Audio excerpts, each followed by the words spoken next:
아멘. 예, 감사합니다. 오늘도 우리 본 말씀 통해서 여호와의 영이 나를 통하여 말씀하시며 11번째 말씀 드리겠습니다.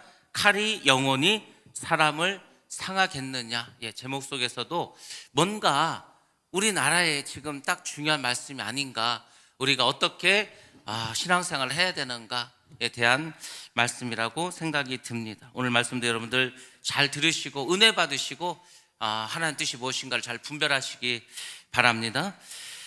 어제 우리가 혼인 예배를 드리면서 저는 그런 생각을 했습니다. 하나님의 나라가 임하시면, 또 하나님께서 이 땅에 오시면 어떨까? 예, 저는 사실 어제 혼인 예배를 드리면서 이 하늘나라의 소망이 훨씬 더 강해졌습니다. 하늘나라에 대한 기대, 주님이 다시 오심에 대해서 정말로 많은 것을 깨닫게 되었습니다. 우리가 인생을 살아가다 보면은 참 힘들고 어렵고 고통스러울 때가 많이 있습니다. 그렇죠. 근데 여러분들, 주님이 오시면 그 힘들었던 거는 정말 봄눈 녹듯이 순식간에 다 사라집니다.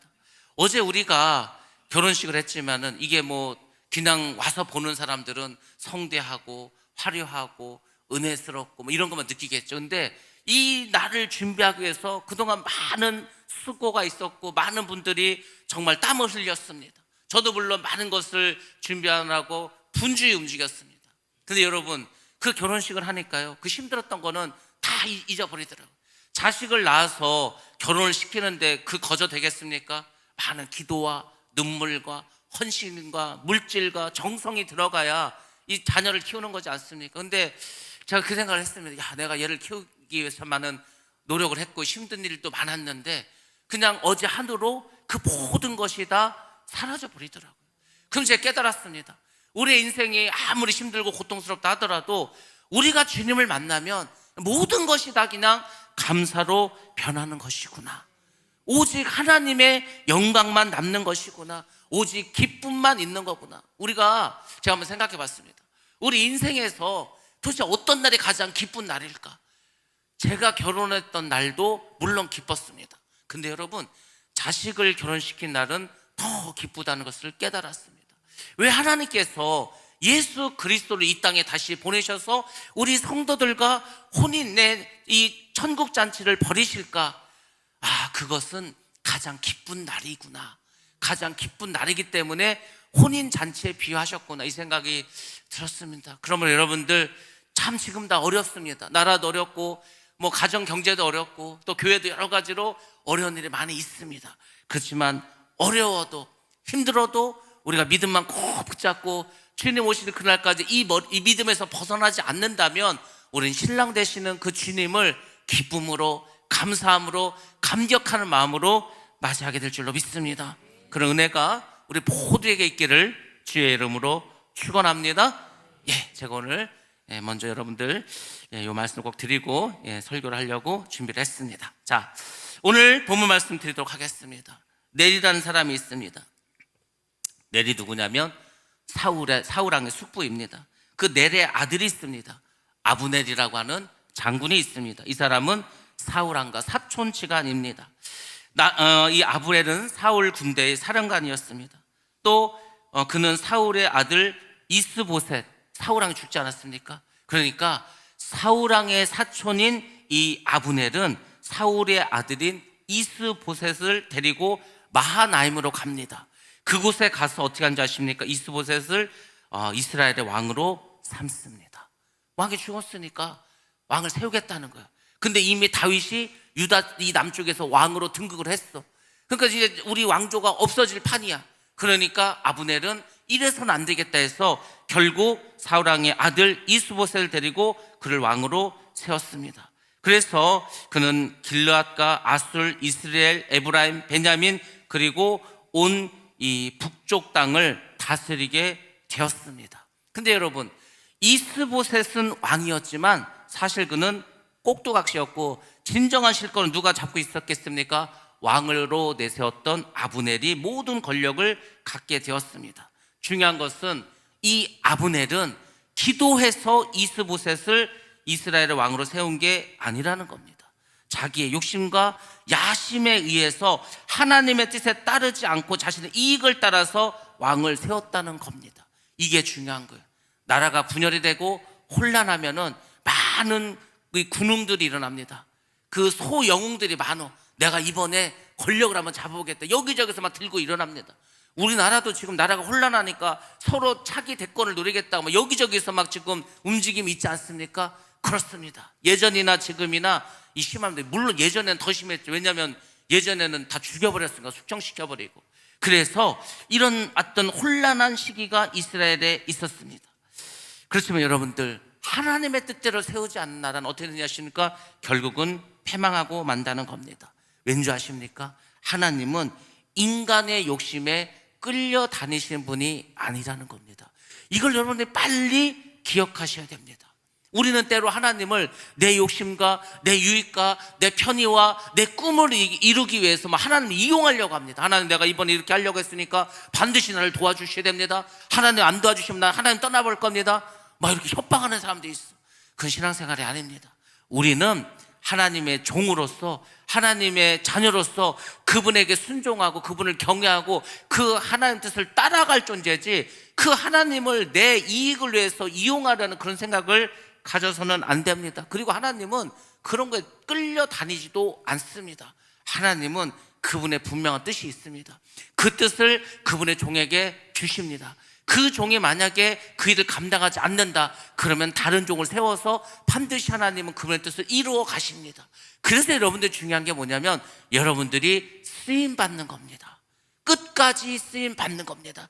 여러분이 지금 있는 이 자리에서 여러분들 끝까지 하나님께 순종하시고 교회에서 충성하시기 바랍니다. 그렇게 끝까지 쓰임받는 여러분이 복되고 축복된 자가 될 줄로 믿습니다. 이스라엘 백성은 지금까지 사울을 왕으로 섬겼습니다.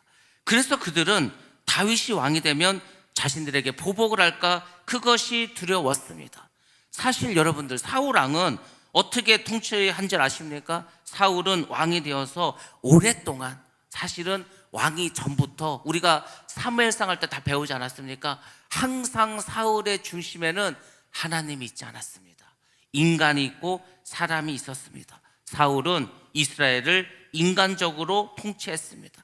하나님 중심으로 통치하지 않았습니다. 근데 여러분, 중요한 게 뭔지 아십니까? 그렇게 통치를 하면 사람들은 좋아한다는 겁니다. 사람들은요, 대부분 인간적인 것을 좋아합니다. 그래서 세상과 타협하기를 원합니다. 그냥 좋은 게 좋은 거지. 요즘 세상에 누가 그렇게 믿어? 그냥 다 남들도 이렇게 믿으니까 편하게 믿어, 편하게. 다 이렇게 하는 것을 좋아한다는 겁니다. 교회 건물을 새로 짓고 교회 제도를 새로 세우고 신앙생활을 하고 이 모든 것들을 정할 때 사람들이 원하는 대로 한다는 겁니다. 근데 여러분들, 사람들이 원하는 대로 하면은요, 처음에는 좋습니다. 처음에는 우리끼리 교회를 만들고 우리끼리 모임을 갖고 우리끼리 이렇게 해서 우리끼리 뭘 해보자. 처음에는요, 잘 되는 것 같아. 얼마 안 가서 다 사라지고 맙니다. 하나님이 세우지 않은 교회는요, 무너져 버립니다. 모래성을 쌓는다는 겁니다. 그래서 여러분들이 이것을 잘 기억하셔야 됩니다. 사람이 원하는 대로 하는 것은 결국은 쇠퇴해 버린다. 자, 근데 반면 다윗은 어떻게 했습니까? 하나님을 중심으로 해서 통치했습니다. 하나님을 중심으로 통치하는 게 뭔지 아십니까? 백성들에게 거룩하게 살으라는 겁니다. 늘 하나님의 말씀에 순종하라고 합니다. 그런데 여러분, 사람들은 또 그것을 싫어합니다. 제가 아는 그 미국에서 오신 목사님 있지 않습니까? 그분이 미국에서 목회할 때도요, 한인 목회를 했는데 말씀대로 살아야 됩니다. 말씀 그대로 살아야 됩니다. 말씀대로 살아야 우리가 하나님의 은혜를 받고, 그것이 그리스도의 일입니다. 사람들이요, 너무 싫어하는 거예요. 교회 갔더니 힘들어 죽겠는데 복이라 받으라고 하지. 교회 갔더니 좀 마음이나 편하게 해주지. 말씀대로 살으라고 그러고 거룩하게 살으라고 그러고 막 하니까요, 사람들이 다 싫어해. 목회를 실패했습니다. 한국으로 왔습니다. 한국에 와서도 또 이분이 목회를 했습니다. 하나님의 말씀에 순종하고 하나님 뜻대로 살고 거룩하게 살아야 되고, 사람들이 싫어해. 여러분들, 하나님의 뜻대로 통치한다는 것은요, 인간적으로 볼 때는 굉장히 답답합니다. 깐깐해 볼 수도 있어. 힘들 수도 있어. 이게 자유도 없고 이게 우리가 어떻게 이렇게 살아가, 그렇게 합니다. 근데 여러분들, 그것이 축복입니다. 여러분, 우리는요 다 죄성을 가지고 있기 때문에 풀어놓으면은 어떻게 되는지 아십니까? 막 나갑니다. 밭을 1년 동안 그냥 놔두면 어떻게 됩니까? 풀밭이 되는 겁니다. 그 좋았던 옥토와 같은 밭도요 1년만 지나면 그냥 잡초밭이 되는 겁니다. 우리가 지금 믿음이 좋은 것 같죠? 신앙심이 좋은 것 같죠? 석 달만 교회 안 나오고 여러분 생활해 보시기 바랍니다. 다 옛 구슬로 넘어갑니다. 다시 세상 친구들 만납니다. 끊었던 술과 담배를 입에 댑니다. 그렇게 돼 있다니까요. 그러니까 우리는 그냥 이 세상을 살아가는 동안에 하나님께서 정해놓은 그 틀 안에서 사는 게 그게 은혜고 축복입니다. 나가면 탕자가 되는 거예요. 그럼 여러분들 그 하나님 안에 있는 게 불행입니까? 그 불행이 아니라니까요. 제가 그랬잖아요. 수요일날 순종이 뭐라고 순종. 사람들은요 순종을 하면 답답해합니다. 힘들어합니다. 진정한 순종이 뭔지 아십니까? 내 짐을 주님께다 맡기는 게 순종입니다. 그게 나에게는 편안함이 되고 위로가 된다니까요. 고통이 아니야. 그러니까 우리가 제대로 순종을 안 해서 그래. 저는요 어제 그 생각을 했습니다. 야, 내가 지금까지 살면서 제일 잘한 게 있다면 목사가 된 거다. 목사. 제가 2017년에 한참 그 갈등을 느낄 때 이번에도 내가 목사 안수를 받지 않는다면 나는 이제 더 이상 내 인생에 목사는 하지 않을 것이다. 그래서요 제가 그때 생각했어요. 마지막 생각이 뭐였냐면 목사를 해도 후회할 것 같아. 안 해도 후회할 것 같아. 근데 어떤 걸 선택하냐면 차라리 목사를 한번 해보고 차라리 후회를 하자. 그게 낫겠다. 그래서 제가 그때 안수 받았습니다.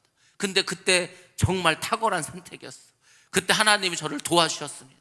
저는요 목회를 하면서 진정한 하나님의 은혜를 깨달았습니다. 그전에는요 교회를 그렇게 열심히 다니고 많이 다녀도 몰랐어 하나님의 은혜를. 제가 어제 이제 많은 목사님들 오시지 않았습니까? 오랫동안 알고 있는 목사님들도 있고 제가 이제 뭐 계속해서 이렇게 답글을 보내드리고 답장을 하면서 그런 말씀을 드렸습니다. 제가 목회를 하고 나니까 하나님의 마음도 알겠고 목사님들의 마음도 알겠고 인생의 가치도 알겠고 많이 깨달았다고. 정말 그렇습니다. 제가 목회를 하면서 많이 깨달았습니다. 아, 그런 거구나. 어제 혼인 예배를 드리면서도 천국에 대한 소망에 대해서 다시 한번 깨닫게 되고 그렇습니다. 여러분들이 하나님 안에 살아간다는 거, 말씀 안에 살아간다는 거 답답한 거 아닙니다. 힘든 거 아닙니다. 진정한 삶의 의미와 기쁨이 그 안에 다 감춰져 있는 줄로 믿습니다. 그러니까 감춰진 그 보화를 밭을 열심히 갈다 보면은 발견하게 되는 겁니다. 여러분들 이 교회 안에서 그 보화를 발견하시기 바랍니다. 주님 안에서 천국의 보화를 발견하시고 다시 오실 주님을 고대하면서 오늘도 내일도 힘들고 어렵고 고통스럽지만 승리하며 살아가는 여러분 다 되시길 주의 이름으로 축원합니다. 대부분의 사람들이 다윗이 왕으로 역할을 잘할까 의심했습니다. 그렇지, 저 맨 군인이고 도망만 다니고 추방자 신세였고 미친 역할도 했는데 그 왕이 돼가지고 제대로 할 수 있을까? 괜히 우리한테 보복이나 하고 우리 힘들게 하는 거 아닐까? 이 생각을 많이 했다는 겁니다. 근데 여러분 다윗이 그러지 않고 정말로 말씀대로 잘 다스리지 않았습니까? 자, 아무튼 다윗은 그렇게 사람들로부터 의심을 받았습니다. 이스보셋이 왕이 되었을 때 그의 나이가 40이었습니다. 그리고 그는 2년 동안 이제 북이스라엘을 다스리게 되었습니다. 그는 사울의 아들이었습니다. 국가의 정통성을 위해서 왕의 아들인 사울의 후손인 자기가 왕이 되는 게 맞다고 생각하고 이스라엘의 북쪽 지역을 다스렸습니다. 근데 결국은 얼마 가지 못했습니다. 반면에 유다 족속은 다윗을 따랐습니다. 다윗은 헤브론에서 왕이 되고 7년 6개월 동안을 어떻게 했습니까? 통일 왕국이 아닌 분단된 남쪽 유다만을 다스리게 되었습니다. 온 이스라엘 왕이 되지는 않았습니다. 유다라고 하는 작은 땅의 왕으로만 그가 역할을 했습니다. 그렇지만 그는 하나님께 대해서 그걸 서운해하지 않았습니다. 여러분 같으면 어떻겠습니까? 아니 틀림없이 사무엘이 와서 자기에게 기름 붓지 않았으면 왕이 이스라엘 왕이 된다고 어린 나이에 10대 소년일 때. 그러니까 다윗은 어떻게 생각해? 야, 내가 왕이 되는구나. 근데요 그거 기름 부음 받고 이 유다의 왕이 될 때까지 다윗은요 도망자 신세였고요, 늘 생명의 위협을 느꼈고요, 한 번도 발 뻗고 산 적이 없어. 여러분 같으면 다윗의 심정이 어떻겠습니까? 이 뭐 하나님이 왕을 시켜준다더니 뭐 이렇게 고생만 시키고 이렇게 나를 괴롭히게 힘들게 하실까 원망 많이 했을 겁니다. 다윗은 그러지 않았다는 거죠. 또 어떻게 사울이 죽었어. 그래서 근데 이제 왕이 되나 보다 했더니 그것도 아니야. 반쪽짜리 왕이야. 그러면 또 다윗의 입장에서는 그 얼마나 실망이 되겠습니까? 근데 다윗은 그것도 실망하지 않았습니다. 제가 다윗을 가만히 묵상하면서 그 생각이 들어서 야, 다윗이 어떻게 이렇게 할 수 있었을까? 저도요 만약에 그렇다면은 좀 많이 힘들었을 것 같은데 왜 그러냐면은 하나님과 늘 함께하기 때문에. 하나님이 늘 함께하신다. 하나님 날 도와주신다. 하나님은 결국은 그분의 말씀을 이루어 주실 것이다. 그 믿음이 있었기 때문에 다윗이 또 7년 6개월을 그렇게 견디게 된 줄로 믿습니다. 그렇습니다. 여러분들도 다 마찬가지죠. 지금 당장 내가 어떤 내 뜻대로 이루어지지 않는다고 해서 여러분 절대로 낙심하지 마시기 바랍니다. 하나님은 다 알고 계십니다. 알고 계시는데 그냥 놔두는 거야. 일단은 보는 거예요. 우리 믿음이 어느 정도인지 계속 달아보시고 훈련시키는 겁니다. 저도 그걸 많이 느껴. 하나님께서 이 좀 힘든 상황이 되었어. 왜 하나님 나에게 이런 일을 주셨을까? 내가 미워서? 아닙니다. 하나님은 여전히 저를 바라보고 계시는 거예요. 그러면서 테스트하는 거예요. 네가 이것을 이겨야 된다. 이거를 이겨야 다음 단계도 넘어간다. 여러분들 천국 가는 게 그냥 가는 게 아닙니다. 단계를 다 거쳐서 올라가는 겁니다. 제가 49에 목산술 받았는데 그 신학교 졸업하고 20년 넘는 시간이요 그냥 지나간 게 아니야. 그 20여 년 동안 계속 하나님은 또 훈련시키시고 연단시키시고 하셨습니다. 여러분들 다 마찬가지. 여러분의 믿음과 신앙은요 지금 완성된 게 아닙니다. 여전히 진행 중이야. 여러분의 믿음도 여러분의 신앙도 하나님을 사랑하는 그 마음도 여전히 진행 중입니다. 근데 그것이 하루하루 갈수록 한 걸음 더 하나님께 나아가는 발자국인 줄로 믿습니다. 우리의 믿음 생활과 우리의 신앙 생활이 그렇게 해야 된다는 겁니다. 다윗은 서울에 하지 않았습니다. 하나님의 때가 될 때까지 7년 6개월을 더 기다렸다는 겁니다. 자, 우리 말씀 한번 보겠습니다. 사무엘하 2장 12절부터 13절 말씀 같이 보겠습니다. 시작. 넬의 아들 아브넬과 사울의 아들 이스보셋의 신복들은 마하나임에서 나와 기브온에 이르고 스료의 아들 요압과 다윗의 신복들도 나와 기브온 뭇가에서 그들을 만나 함께 앉으니 이는 못 이쪽이요 그는 못 저쪽이라. 아멘. 아멘. 이 왕이 둘이 되다 보니까 왕국이 갈라지다 보니까 당연히 이 이스라엘이 분열됐죠. 분열의 결과가 이루어지고 말았습니다. 바로 동족 상잔의 비극이 시작되었습니다. 어찌 보면은 터질 게 터졌다는 거죠. 그런 사건이 발생하게 되었습니다. 어느 날 이 넬의 아들 아브넬이 이스보셋의 부하를 데리고 이 마나하임 북쪽을 떠나서 기브온으로 가게 됩니다. 기브온이라는 곳으로 가게 됩니다. 또 남쪽 유다에는 스루아의 아들이 있는데 요압이라고 하는 아주 위대한 장군이 있습니다. 이 요압 장군도 다윗의 부하들을 데리고서 이제 기브온 쪽으로 가게 됩니다. 그러니까 북쪽과 남쪽에서 서로 장군을 앞세워서 이 부하들이 군사들이 기브온 연못으로 몰리게 됩니다. 기브온 연못을 사이에 두고 양쪽에서 진을 치게 되었습니다. 남쪽에서 유다 세력들이 막 무력 시위를 하는 거예요. 옛날에는요 이게 진을 쳐 양쪽에서. 그리고 바로 싸우는 게 아니고 막 이제 막 소리도 지르고 자기들이 싸움 잘한다는 뭘 막 드러내는 거야. 막 소리도 지르고 큰 장소 가서 막 상대방 욕도 하고. 그러니까 이제 서로 막 화를 돋구는 거죠. 막 욕을 하면서 쇼를 하면서 이렇게 전쟁을 한 거였습니다. 골리앗도 막 그러지 않았습니까? 막 하나님을 욕하고 막 큰 소리 치니까 이스라엘 사람들이 벌벌 떨고 했습니다. 군사력을 과시하면서 막 소리를 질렀어. 그리고 그냥 싸울 수는 없어. 싸우면 반드시 뭐가 필요하냐면 명분이 필요합니다. 명분을 찾기 위해서 서로 그렇게 맞서고 있었습니다. 여러분들 전쟁은 그냥 일어나는 게 아니고 전쟁은 세 가지 요소로 일어납니다. 첫 번째로는 공포심입니다. 이래 죽으나 저래 죽으나 죽을 것 같아. 그럼 2판 4판이다. 지도 구석에 몰리면 고양이를 막 공격하지 않습니까? 김정은이가 야 이제 우리 더 살 것도 없고 폭동이 일어나서 내가 이래 죽으나 저래 죽으나 핵이나 한번 쏴보고 죽자 이럴 수 있는 거 아닙니까? 그럼 전쟁이 일어나는 겁니다. 우리는 그런 일이 발생하지 않도록 기도해야 되는 거지 않습니까? 공포심은 두려움은 전쟁을 일으킵니다. 두 번째로는 이익 추구를 위해서입니다. 우리가 먹을 게 없어. 쳐들어 가야죠. 우리가 가진 자원이 없어. 가서 뺏기라도 해야 되겠죠. 도둑놈들이 다 거지 않습니까? 내가 지금 먹을 것도 없고 돈도 없어. 그럼 벌 생각을 안 하고 편하게 남의 것을 뺏어서 죽이든지 때리든지 뭐 해가지고 가져가겠다. 그거지 않습니까? 그게 국가로 확대되면은 전쟁이 되는 겁니다. 자원을 위해서, 석유를 위해서, 히토를 위해서 뭐 걸프전도 일어나지 않았습니까? 다 석유 때문에 일어난 거지 않습니까? 세 번째는 명예심입니다. 내가 자존심이 상했어.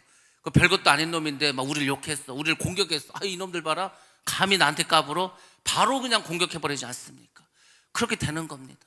지금 미국이 그 이란의 어떤 수비대들에서 공격을 받으니까 그냥 폭격해 버리겠다고 그냥 바로 그냥 폭격해 버려요. 미사일 쏴버리고 감히 니들이 나한테 까불어? 이렇게 되는 거겠죠. 그러면 전쟁이 일어나는 겁니다. 1차 세계대전 왜 일어났습니까? 오스트리아 황제가 암살당했습니다. 아니 감히 이놈들이 우리 왕을 죽여버려? 황태자를 죽여? 그래서 바로 이 왕조의 명예 때문에 전쟁이 일어났습니다.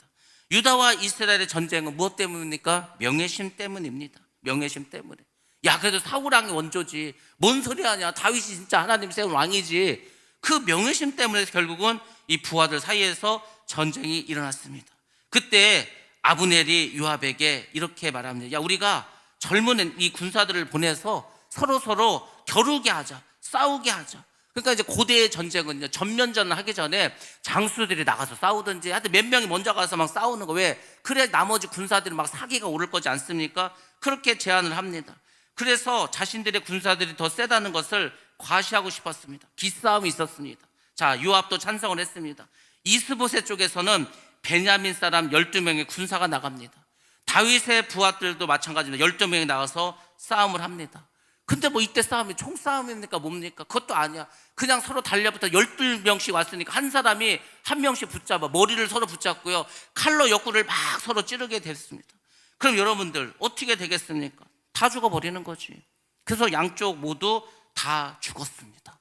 왜 싸우는지도 모르고 완전히 이것은 헛된 죽음이지 않습니까? 우리가 그 삼국통일할 때 화랑들 중에서 뭐 관창을 비롯한 여러 화랑들이요, 그 백제 진영으로 막 말을 타고 가서 개백이 나와라 하면서 막 소리를 지르고 하다가요 화살 맞아 죽고 창 맞아 죽습니다. 그렇게 하고 그 시신을 다시 신라군 쪽으로 보내.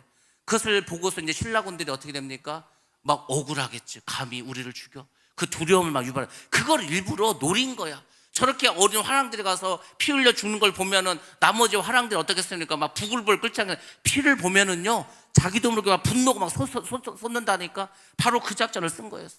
그러니까 이제 가서 결국은 다 죽지. 아니 머리 잡고 서로 막 옆구리 찔르는데 살 사람이 어디 있습니까? 전부 다 24명이 죽임을 당하고 말았습니다. 이제 군인들의 사기가 진작되었습니다. 그래서 이제 어떻게 했습니까? 이제 싸움이 일어나는 거죠. 여러분들, 이 세상의 싸움은 사람이 싸우는 것 같죠? 사람이 싸우는 게 아닙니다. 싸움은 그 뒤에서 조정하는 악한 세력이 있습니다. 마귀의 존재가 있다는 겁니다.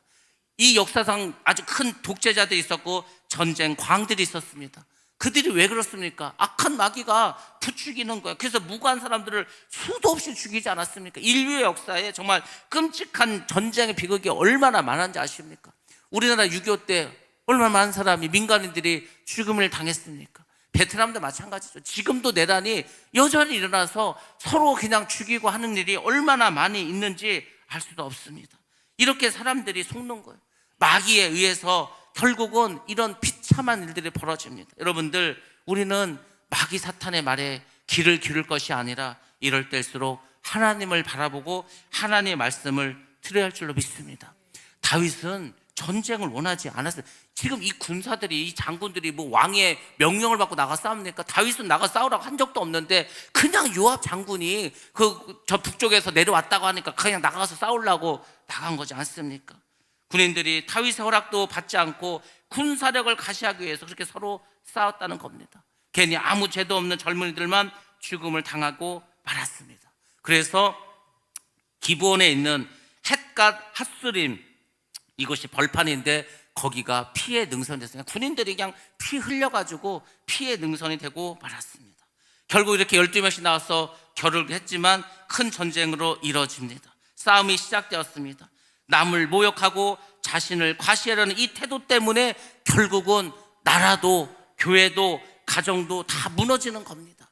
그래서 여러분들, 마귀의 속삭임에 절대 빠지지 마시기 바랍니다. 우리 교회는 하나입니다. 머리이신 그리스도를 중심으로 해서 정말로 모든 주의 종들이 한 마음으로 하나의 몸을 이루어서 그렇게 우리는 믿음 안에서 그렇게 나아갈 줄로 믿습니다. 그 교회가 살아있는 교회고 부흥하는 교회지 않겠습니까? 근데 마귀는 그 꼴을 못 봐. 어떻게 하든지 누구의 마음을 부추겨서 선동하려고 하는 거예요. 여러분들, 우리가 지금 왜 나라가 이렇게 분열되고 시끄럽습니까? 누군가가 앞에 나가서 계속 선동을 하는 거예요. 그럼 별 생각도 없는 사람들이 그 얘기를 듣고 보니까 이거 맞는 얘기인데 그냥 계속 거기에 빠져들죠. 그러면서 계속 자기도 모르게 막 끌어오르는 거야 지금 막. 그럴 필요가 없습니다. 지금 대체적으로 볼 때는 55대 45야. 55대 45. 근데 여러분들 55대 45는요 같은 겁니다. 같은 거. 나라가 지금 완전히 양분되어 버렸어. 그 중간에 있던 사람들도 찬성이든 반대로 그냥 다 이렇게 갈라져 버렸다니까요.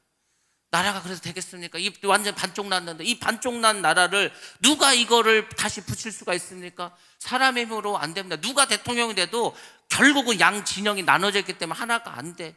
이 나라를 하나로 할 수 있는 분은 오직 하나님밖에 없는 줄로 믿습니다. 예수를 믿는 사람들이요 주님의 마음을 가져야 돼.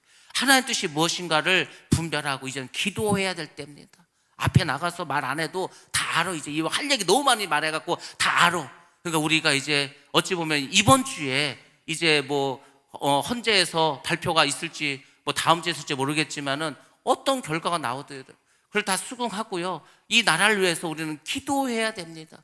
그리스도인들은 기도하라고 세운 거. 예수 안 믿는 사람들이 기도하겠습니까? 예수를 믿는 우리는 조용히 골방에 가서 기도하라는 거, 나라를 위해서. 어차피 역사는 하나님 다 끌고 가지 않습니까? 왜 그걸 자꾸 사람들이 어떻게 하려고 합니까?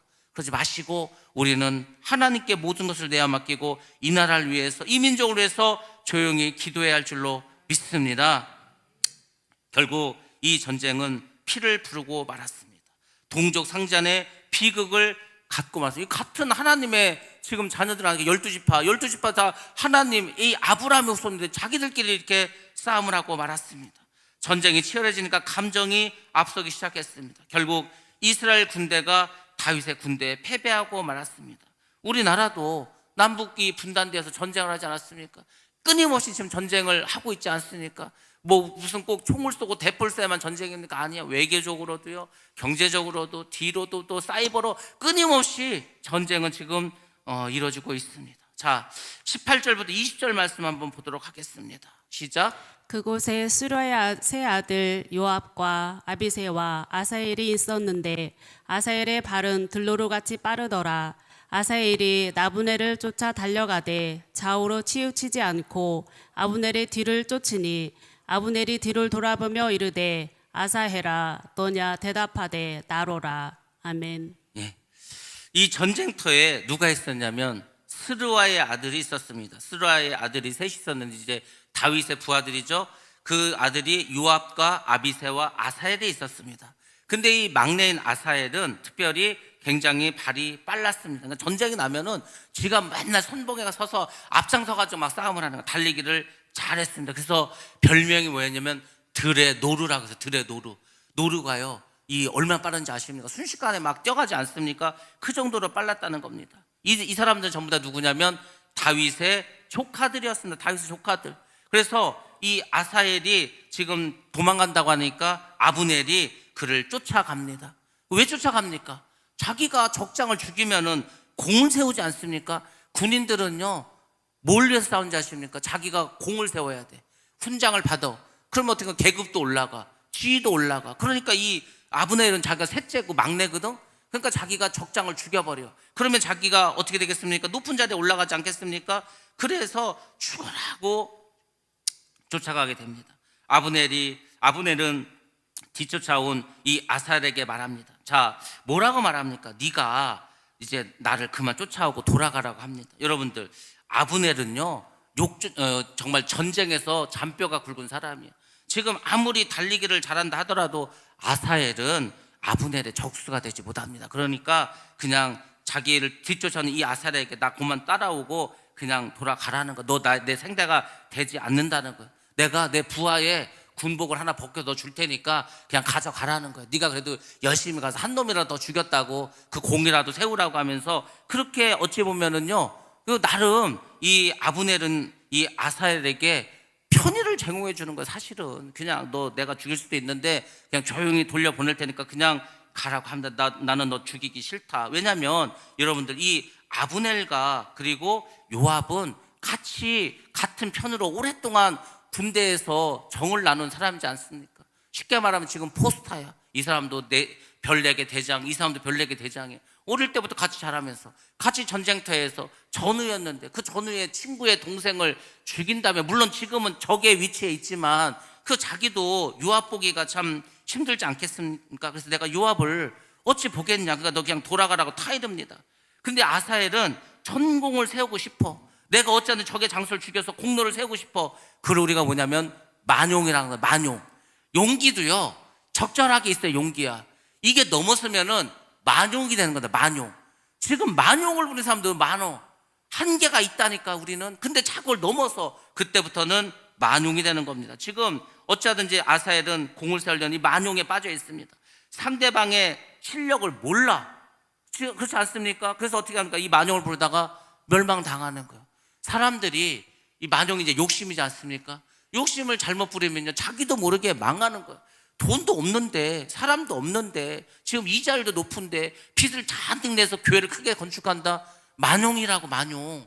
그래서는 안 됩니다. 다 어려운데, 다 힘든데 적절하게 해야 돼. 뭐든지 하나님이 하라고 하면은요 내 목숨을 바쳐서라도, 내 집을 팔아서라도 해야 돼.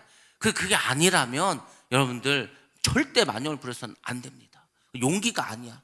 그거는 진짜 객기를 부리는 거 마찬가지예요. 지금 우리가 이 말씀을 잘 봐야 됩니다. 아사엘이 자기가 달리기 잘하는 거, 칼싸움 잘하는 거 같습니까? 안 되지. 절대 안 되는 겁니다. 우사인 볼트가요 자기가 이 달리기를 너무 잘하니까 축구 선수가 돼보겠다고 프로 축구 막 거기에 트라이아웃을 했어. 내가 한번 축구 선수 해보겠다고. 결론은 뭐냐? 포기요. 안 되는 거예요. 축구 선수는 축구 선수고 달리기 선수는 달리기 선수가 되겠습니까? 게임이 안 되는데. 그런 겁니다. 그래서 결국은 이 만용이 어떤 결과를 가지고 왔습니까? 아브넬의 창이 아사엘의 배를 관통합니다. 그 자리에서 죽음을 당할 수밖에 없겠죠. 아사엘의 부하들이 시체를 보고 더 적개심을 보고 분노에 끌어오릅니다. 전쟁이 끝날 기미가 보이지 않죠. 계속해서 전쟁이 비화됩니다. 아브넬을 계속 뛰쳐서 가는데 문제는 뭡니까? 이런 것들을 통해서 이 군사들의 마음속에서는 계속 분노가 쌓여가는 거지 않습니까? 기브온 강야로 들어오는 길가, 기아 건너편에 이제 결국 암마 언덕에 도달을 했는데 그곳에서 서로 이제 진을 치면서 이제 큰 전쟁을 벌이기 위해서 계속해서 분노를 쌓아가면서 이들이 지금 저놈들을 내일 되면 어떻게 죽일까 그 생각만 하고 있습니다. 아브넬을 따랐던 베냐민 지파 군인들이 언덕 위에서 아브넬을 호위하면서 이제 버티기를 시작합니다. 여러분들, 원수는 원수를 낳고 복수는 복수를 낳게 되어 있고 분노는 분노를 낳을 수밖에 없습니다. 이 사람들은 왜 싸운지도 모르고 그냥 전쟁터에 나갔다가 자기 편에 죽는 걸 보니까 막 피를 흘리는 걸 보니까 죽는 걸 보니까 자기도 모르게 분노가 이르고 적개심이 일어나는 거예요. 그 사탄 마귀가 좋아하는 거라니까요. 그러니까 여러분들 이 싸움에 빠져 이게 말려들어서는 안 돼. 사탄 마귀는요 자꾸 멀쩡한 사람도 이 싸움에 동조하게 만들어버려. 이 싸움에 가담하게 만들어버려. 그래서 싸움을 커지게 만들어. 1차 세계대전, 2차 세계대전 생각해 보시기 바랍니다. 두 나라의 전쟁이 뭐 전 세계가 다 전쟁할 수밖에 없는 상황으로 가지 않았습니까? 인류 역사가 계속 그렇게 왔습니다. 그래서 하나님께서 이 세상을 이제 멸망시키고 그냥 하나님의 나라를 세우겠다는 거지 않습니까? 지금 인간의 세계는 지금도 마찬가지입니다. 끊임없이 전쟁이 일어나고 있어. 아마 더 큰 전쟁이 일어날 수도 있을 겁니다. 또 요한계시록에서도 계속 전쟁에 대해서 말하고 있지 않습니까? 결국은 이 사탄이 다스린 나라는 그 전쟁과 분노와 적개심으로 망할 수밖에 없다는 겁니다. 자, 이런 상황에서 요압과 아비새도 아브넬을 계속해서 뒤쫓아갑니다. 그들이 기브온 강야로 들어온 길에 기아 건너편에서 이제 진을 쳤다고 했습니다. 전쟁이 계속 커집니다. 그리고 동족 상단의 앙금은 계속해서 커집니다. 우리나라도 마찬가지로 지금 그런 상황이 되었습니다. 이런 상황에서 이제 아브넬이 요압에게 휴전을 제의합니다. 어떤 생각인지 모르겠지만 아무튼 휴전을 제의했어. 근데 그 휴전에 대해서 이렇게 말을 합니다. 우리가 언제까지 이렇게 싸워야 하느냐? 이렇게 싸우다가는 마침내 우리들 다 비참하게 망하지 않겠느냐? 우리가 얼마나 더 기다려야 내가 너의 부하들에게 동족을 추격하지 말고 돌아가라고 명령하겠느냐? 이렇게 얘기를 하는 거죠. 요압에게. 야, 요압아, 네가 언제까지 우리를 계속 쫓아와서 우리가 지금 여기 거의 지금 포로로 거의 지금 도관에 든 지처럼 이렇게 되고 말았는데 너희가 언제까지 쫓아와서 우리가 다 이렇게 죽어야만 하겠느냐? 그렇게 이제 요압에게 휴전을 제안하면서 말을 합니다. 요압이 이 얘기를 듣고 응답을 합니다. 자, 27절과 28절 말씀만 보겠습니다. 시작. 요압이 이르되 하나님이 살아계심을 두고 맹세하노니 내가 말하지 아니하였더면 무리가 아침에 각각 다 돌아갔을 것이요 그의 형제를 쫓지 아니하였으리라 하고 요압이 나팔을 불매 온 무리가 머물러 서고 다시는 이스라엘을 쫓아가지 아니하고 다시는 싸우지도 아니하니라. 아멘. 아멘. 예, 요압은 하나님의 살아계심을 두고 맹세합니다. 만약 네가 나에게 휴전을 제의하지 않았더라면 내일 아침 우리 군대가 너를 추격해서 잡았을 것이다. 그러나 그렇게 하지 않겠다는 거죠. 요압이 나팔을 붑니다. 그리고 모든 군인들이 이제 진격을 멈추고 더 이상 이스라엘을 추격하지도 않습니다. 더 이상 그들과 싸우지도 않습니다. 그리고 이제 아브넬과 그의 부하들이 그날 밤새도록 아라바를 지나서 요단강을 건너서 비돈 온 땅을 거쳐서 드디어 자기의 본거지인 마하나임으로 돌아갑니다. 그러면서 이제 이 전투는 끝나게 됩니다. 어찌 보면은 하나님께서 이 둘 장수에게 그런 마음을 주시지 않았을까? 그렇습니다. 아브넬이 어찌 보면은 하나님의 마음을 알았겠죠. 이렇게 전쟁하다는 다 죽어버린다. 그리고 그것을 받은 요압 역시도 어떻게 했습니까? 그래, 우리가 이렇게 계속 전쟁을 하면 더 많은 피를 흘릴 수밖에 없지 않을까? 이 생각을 아마 한 것 같습니다. 그래서 어떻게 했습니까? 전쟁을 막기 위해서 이제는 이들이 휴전을 하게 됩니다. 여러분들, 우리나라도 마찬가지입니다. 전쟁을 막기 위해서 무엇보다 첫 번째로 해야 될 건 뭐냐면 편가르기를 하지 말아야 합니다. 편을 가르면은요 참 신기합니다. 나는 원래 중립이었는데 내가 어쩔 편에 딱 들어가는 순간 그 사람들 말이 다 맞아. 이쪽은 나쁜 놈들이야. 또 이쪽에 들어가면은요 이쪽 사람 말이 다 맞아. 저쪽에 틀렸어. 그렇게 되는 거예요. 그러니까 편을 가르면 안 돼. 근데요 사탄마귀는 사람들의 마음 움직여서 하여튼 어떤 편이라든지 들어갈게 만들어 버립니다. 편 가르기는 사탄 마귀가 좋아하는 거예요. 고린도 교회에서요 편이 어떻게 갈리는지 아십니까? 야, 우리는 예수파, 우리는 바울파인데, 우리는 바나바파인데, 우리는 베드로파인데 편을 다 갈라버려. 그러면서요 자기들도 모르게 막 싸웁니다. 그거 되어 있어. 편은 없는 거. 우리 모두는 하나님 편이고 예수님 편인 줄로 믿습니다. 뭐 하나님 편하고 예수님 편인데 뭘 누구를 또 편 가릴 게 뭐 있어. 다 하늘나라 가겠다는 사람들인데 절대로 편 가르기를 해서는 안 돼. 편을 가른 것 자체가 사탄 마귀에게 졌다는 겁니다. 그렇게 편을 가르면은요 상대방을 또 미워하게 됩니다. 편을 가르지 않으면 또 미워할 것도 없어. 그러니까 우리가 미워할 마음을 버려야 돼. 우리가 진정으로 이 편 가르기를 안 하고 미워하는 마음이 없다면 북한 동포들에 대해서 사랑하는 마음을 가져야 됩니다. 김정은이는 나쁜 놈이죠. 김정은은 우리가 정말 어떻게 보면 없애야 될 원수이죠. 그렇지만 여러분, 북한 동포들은 그렇지 않습니다. 그 무슨 죄가 있다고 그 독재 아래서 얼마나 힘들게, 더군다나 예수 믿는 사람들요 지금도 힘듭니다. 지금도 목숨 걸고 그렇게 하나님을 막 섬기고 있지 않습니까? 그들은 사랑해야 됩니다. 그들은 우리의 적이 아닙니다. 사람은 우리의 적이 아닙니다. 그 사람 뒤에서 역사하는 어둠의 영이 우리의 대적자라니까요. 그러니까 여러분들 그래서 반드시 기억하시고 사탄을 대적하시기 바랍니다. 두 지도자의 휴전으로, 이 합의로 전쟁을 일단락이 됐습니다. 그래서 우리가 지도자들을 위해서 기도해야 되는 거예요. 이 지도자 한 사람 이상한 마음을 버리면요 온 국민이 고통당하는 거예요. 히틀러 때문에 600만의 유대인들 죽지 않았습니까? 그러니까 이 전쟁은 누가 일으키냐? 지도자들이 일으키는 거. 지도자들. 그러니까 지도자로서 기도를 해야 된다니까요. 우리나라도 어쨌거나 양쪽에 지도자들이 있을 거 아닙니까? 저들이 더 이상 싸우지 않고 자기를 희생하는 모습을 보여서 상대방들도 이해할 수 있도록 해줘야 되는 거예요. 끝까지 나의 뜻대로만 끌고 가겠다. 그러면 싸움이죠. 그럼 전쟁은요 어떻게 합니까? 전쟁하기 전에 회의를 해. 근데 결렬됐어. 그럼 돌아가서 이제 전쟁 준비하는 겁니다.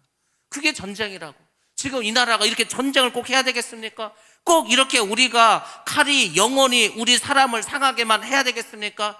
꼭 싸워야지, 그 상처를 내야지, 피를 흘려야 되겠습니까? 마음의 상처를 꼭 이렇게 받아야 되겠습니까? 마음의 상처가 나면은요 회복하는데 엄청 오래 걸립니다. 살이 이렇게 좀 터지고 하면은요 몇 달 지나면은 새살이 나오고 좀 아물지만 마음의 상처는 평생 가는 겁니다. 왜 싸웁니까? 우리가 뭐 때문에 싸웁니까? 여러분 다 정치하시는 분들입니까? 여러분들 다 여당 야당입니까? 아니라고. 우리는 전혀 그들과 상관이 없어. 우리는 하나님을 믿고 하나님께서 이 나라를 좀 하나님 기뻐한 나라로 만들고 우리는 하나님께서 세울 그 나라에 들어가서 살 사람이지 않습니까? 근데 왜 우리가 쓸데없이 정치인들의 말에 속아가지고 그들의 생각대로 우리의 생각을 맞춰야 됩니까? 그렇지 않습니다. 여러분들, 우리는 정신을 바짝 차리고 주님을 바라볼 줄로 믿습니다. 시간이 지나면은요 밝혀지겠지, 누가 맞는지 옳은지. 근데요 다 마찬가지. 이쪽이 되던 저쪽이 되던 다 결국은 자기들 건 감추고 상대방 것만 부풀리겠지. 인간의 역사와 인간의 이 세계는 다 그렇게 흘러왔습니다. 하나님이 다 아시지 않습니까? 바벨론도 망하고 메세 바다도 망하고 헬라도 망하고 로마도 망하고 적그리스도의 나라도 망하고 다 망하는 거예요. 결국은 인간 세상은 우리가 소망을 둘 것이 아니라는 겁니다. 자, 우리가 이제 이 모든 전쟁을 끝냈습니다. 요압도 돌아와서 군인들을 점호해 봤습니다. 다윗의 부하 19명이 없어. 그 중에 자기 동생 아사엘도 없었습니다. 죽었다는 거죠. 그렇지만 그들은 아브넬의 군인 360명을 죽였습니다. 요압과 그 부하들은 아사엘의 시체를 메어다 그의 아버지가 묻혀있는 베들레헴 무덤에서 장사를 지냅니다. 그리고 그들은 밤새 걸어서 자신들의 본거지인 헤브론으로 돌아갑니다. 그랬더니 해가 떠오릅니다. 그러니까 밤새 걸어갔다는 얘기겠죠. 결론적으로 다윗이 이스라엘의 왕이 되기 전에 그에게 극복할 문제가 많이 있었다는 겁니다. 특별히 이해관계가 심했습니다. 이것을 극복하는 것이, 그 기득권을 극복하는 것이 바로 다윗의 숙제였다는 겁니다. 이게 사람의 힘으로 안 된다는 겁니다. 하나님의 마음으로 하나님의 편에서 그들을 돌아봐야만 해결할 수가 있습니다. 그리고 하나님의 때를 기다려야 된다는 겁니다.